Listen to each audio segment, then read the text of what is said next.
How Islam began in under 10 minutes. Not a problem. We've started. Okay, so travel back in time with me to a land far, far away and long, long ago. Mecca and Arabia, about the year 570. Mecca is important for two reasons. One, the Kaaba is there, an ancient temple built to worship God. And two, Muhammad, peace be upon him, was born in Mecca. Now, problem. I can't show you Muhammad because it wouldn't be right. I'll tell you why in a bit. But in the meantime, here's his name in Arabic. Nice. Back in the day, Mecca was a lawless place. The only way to be safe was to have backup. Lots of rich big brothers who'd beat up anyone who got in your way. So the place was ruled by the most powerful families who could do pretty much what they wanted. And religion didn't help. By this time, the Kaaba had been filled to overflowing with 360 idols that did nothing to help anyone. So it was a tough place to grow up if, like Muhammad, you were a poor orphan and believed in just one God you couldn't see, like the Jews and the Christians. He called him Allah, the God, in Arabic there. Muhammad's dad died before he was even born, and his mum died when he was just 6. So he was brought up by his grandfather, Abdul Muttalib, and then, when he died too, by his uncle, Abu Talib, who had the respect of the city's ruling families, so Muhammad was safe for the time being. Muhammad started out as a shepherd and then became a businessman travelling about buying and selling stuff for rich clients. When he did some work for a rich widow called Khadija, she was so impressed by his honesty and skill that they ended up getting married, and for a while it looked like Muhammad was going places. Well, he was, but not how you think. Every year in the month of Ramadan, different calendar, different names for the months, there was a big party around the Kaaba when people made sacrifices to the idols. Muhammad hated it, so he'd get out of town and sleep in a cave he'd found on top of a nearby mountain. One night, Muhammad's praying to Allah when wham! There's the angel Jibreel, you might say Gabriel, standing right in front of him. Read, says the angel, but Muhammad couldn't read. No schools, you see. Jibreel keeps on at him. 3 times he says, read. Then he grabs hold of Muhammad and wham! Again, it's like Muhammad's learnt the words off by heart. So he recites the message out loud.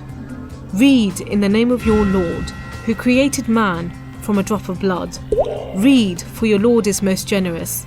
He who taught by the pen, taught man what he did not know. It was a message from Allah. God was speaking to him just like he'd spoken to the prophets in the Jewish and Christian holy books, which meant he was a prophet too. The messages continued for the rest of Muhammad's life. Allah gave him the words to say and the prophet recited them. The words were written down by his friends, and years later they were collected together and became the Muslim holy book, the Quran, which means recitation, because Muhammad recited it, you see? Anyway, that was much later, so back to the night of power.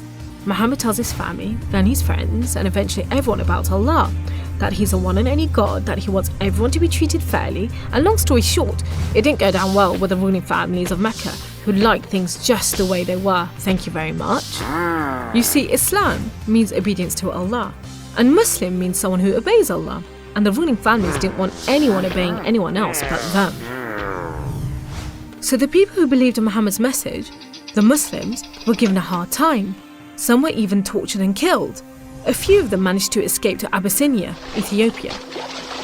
But most were stuck in Mecca. Muhammad also had to cope with the death of his wife, and then just a few weeks later, his uncle too. Feeling very down, he went to the Kaaba to pray to Allah one night. Then, the weirdest thing happened. Jibreel turns up, sits him on a winged horse called Al-Buraq and flies him all the way from Mecca to Jerusalem. He prays with all the prophets who have ever lived. Then, he's taken up to the heavens to chat with some of the prophets, and then into paradise itself, where Allah tells Muhammad to pray 5 times a day and to stay strong. He's returned to Jerusalem and then flies back to the Kaaba in Mecca. We call it the night journey, and Muslims still argue whether it was a real experience or a vision, but whatever, it gave Muhammad a much needed boost, and just as well, because there were more tough times ahead. So, there was this other city called Yathrib. The people there heard about Muhammad and his message and invited him and his followers to join them.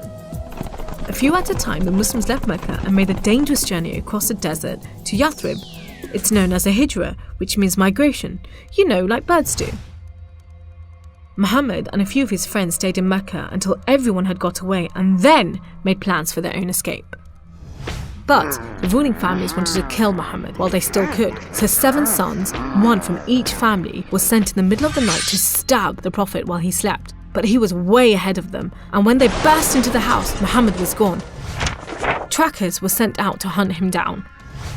Muhammad and his best friend Abu Bakr took a roundabout route to try and shake off the pursuit, but the trackers were too good and slowly gained on them. So Muhammad and Abu Bakr hid in a cave and prayed that no one found them. The trackers found the cave all right, but they didn't bother going in to search. There was no way Muhammad could be inside, they thought. There was a spider's web over the mouth of the cave and a nesting bird at the entrance. He must have given them the slip. So off they went, leaving Muhammad and Abu Bakr protected by a spider and a bird. Muhammad made it safely to Yathrib, which was renamed Medina al-Nabi, the city of the Prophet, but most people just call it Medina. But Muhammad's worries weren't over yet. There were 3 big battles between the Muslims and the Meccans. First, the Battle of Badr, when Muhammad and just 313 men faced 1,000 Meccan soldiers. Miraculously, the Muslims won. Then there was the Battle of Uhud, which didn't go so well.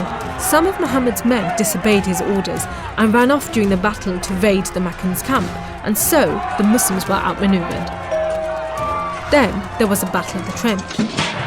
Medina was protected on 3 sides by mountains, so when the Meccan forces advanced in the city, the Muslims just dug a deep trench. The Meccans made camp, but the weather was terrible.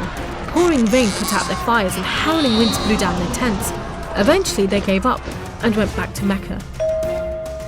It was all a bit embarrassing. They were losing the respect of the local tribes who were flocking to join the Muslims. So a peace treaty was signed at Hudaybiyah. But it wasn't long before the Meccans broke it. Muhammad decided that enough was enough. By now he had over 10,000 men, so he led them across the desert to Mecca. The ruling families realised they'd made a huge mistake, but it was too late. All they could do was surrender and hope that the Muslim army killed them quickly. But Muhammad said there should be no more fighting. He rode into Mecca and went straight to the Kaaba. He circled it 7 times anti-clockwise and smashed all the idols, rededicating the Kaaba to Allah. And that's why I'm not going to show you Muhammad. The Muslims wanted to make it totally clear that they only worship the one unseen God. So they didn't have any pictures of Muhammad in case anyone thought he was an idol, and they didn't have any pictures of Allah because he's like nothing on earth, so it would be impossible to draw him anyway. So there you go, how Islam began in under 10 minutes. How did I do?